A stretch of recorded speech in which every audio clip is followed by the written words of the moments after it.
How to remove a cedar stump. Tree stumps in your yard are an unsightly nuisance. The age of the tree when it died will affect the difficulty of removal.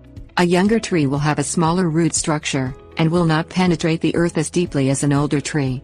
A stump grinder should be used to remove large stumps, and in some cases, the stump may be too large for the stump grinder. In extreme cases, a backhoe must be employed to remove it.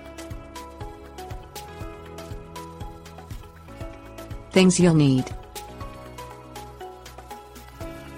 shovel S, axe, chainsaw, stump grinder for large stumps, backhoe for large stumps, loam.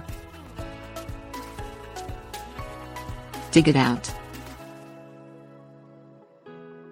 Dig around the stump with the shovel, working to get the root ball out of the ground. Cut away the main roots with a chainsaw. Use the axe to hack through the thinner roots that anchor the cedar.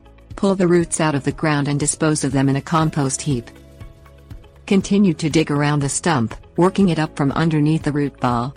Cut and remove pieces of roots until the stump and root ball are light enough to be lifted out of the ground.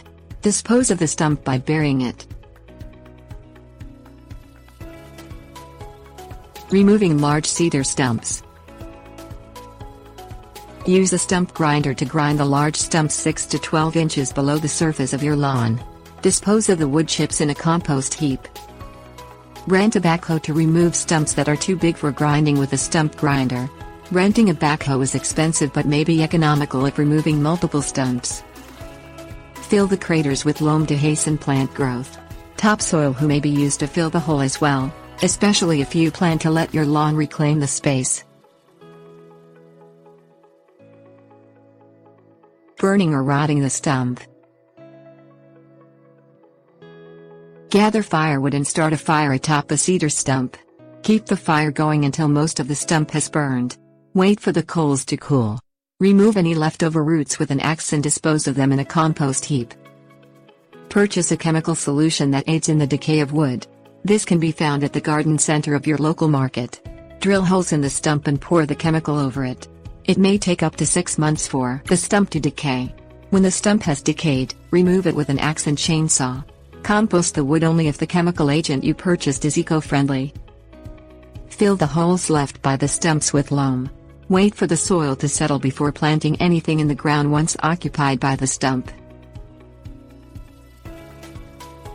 Tips: warnings. Save the pieces of cedar that you remove from the ground. Cut them into small pieces with an axe and allow them to dry. Use them as firewood for your next barbecue to add a savory flavor to your meat.